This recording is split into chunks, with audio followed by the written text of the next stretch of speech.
Lecture de la lettre aux Hébreux. Frères, c'est avec assurance que nous pouvons entrer dans le véritable sanctuaire grâce au sang de Jésus. Nous avons là un chemin nouveau et vivant, qu'il a inauguré en franchissant le rideau du sanctuaire. Or, ce rideau est sa chair. Et nous avons le prêtre par excellence, celui qui est établi sur la maison de Dieu.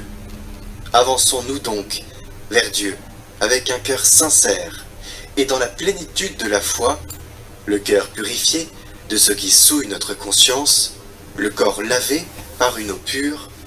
Continuons, sans fléchir, d'affirmer notre espérance, car il est fidèle, celui qui a promis.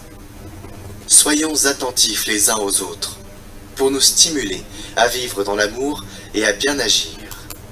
Ne délaissons pas nos assemblées, comme certains en ont pris l'habitude, mais encourageons-nous, d'autant plus que vous voyez s'approcher le jour du Seigneur.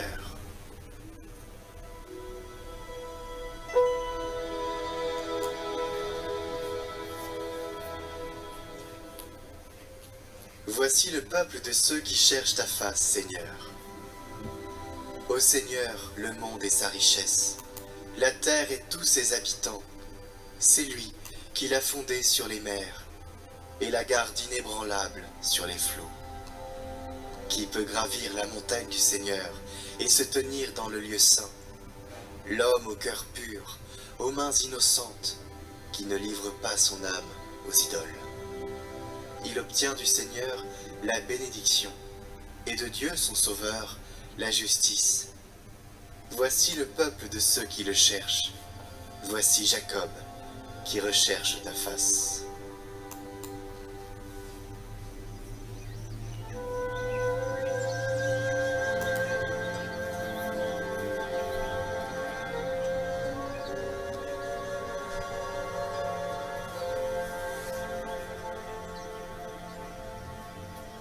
Évangile de Jésus-Christ selon saint Marc.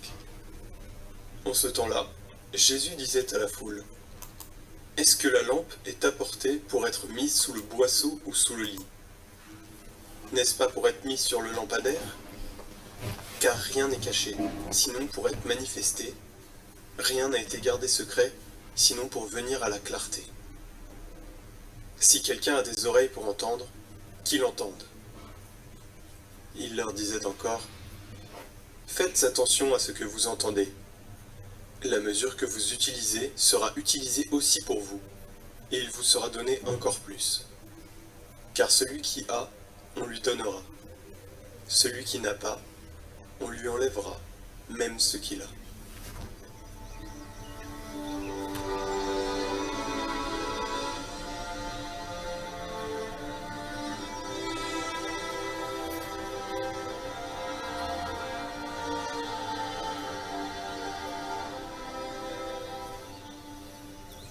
Commentaire de saint Maxime le Confesseur.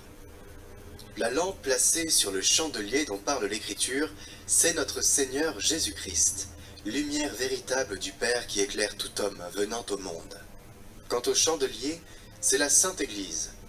C'est sur sa prédication que repose la parole lumineuse de Dieu, qui éclaire les hommes du monde entier, comme les habitants de sa maison, et qui remplit tous les esprits de la connaissance de Dieu.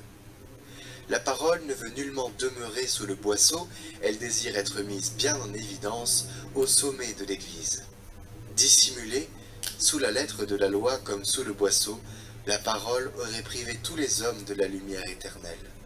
Elle n'aurait pas pu donner la contemplation spirituelle à ceux qui cherchent à se dégager de la séduction des sens, capables d'illusion et promptes à percevoir seulement les choses matérielles et passagères. Mais placée sur le chandelier qu'est l'Église, c'est-à-dire fondée sur le culte en esprit et en vérité, elle éclaire tous les hommes. Car la lettre, si elle n'est pas comprise selon l'esprit, n'a qu'une valeur matérielle et limitée. À elle seule, elle ne permet pas à l'intelligence de saisir la portée de ce qui est écrit. Ne plaçons donc pas sous le boisseau, par nos pensées et nos actions, la lampe allumée, c'est-à-dire la parole de Dieu qui éclaire l'intelligence, Ne soyons pas coupables de dissimuler sous la lettre la force incompréhensible de la sagesse divine. Plaçons la parole plutôt sur le chandelier qu'est l'Église, au sommet de la vraie contemplation, qui fait luire pour tous la lumière de la révélation divine.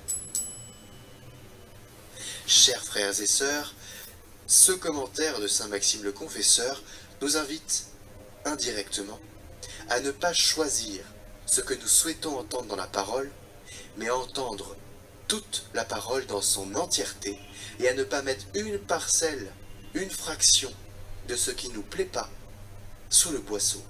C'est un devoir. Et le commentaire d'hier nous invitait aussi à comprendre avec intelligence, à rechercher. Nous sommes doués d'intelligence, il faut prier pour être inspiré de l'Esprit qui nous donne son intelligence pour comprendre, mais surtout, ne pas sélectionner uniquement ce que nous voulons, c'est-à-dire faire ses courses. La parole n'est pas un marché.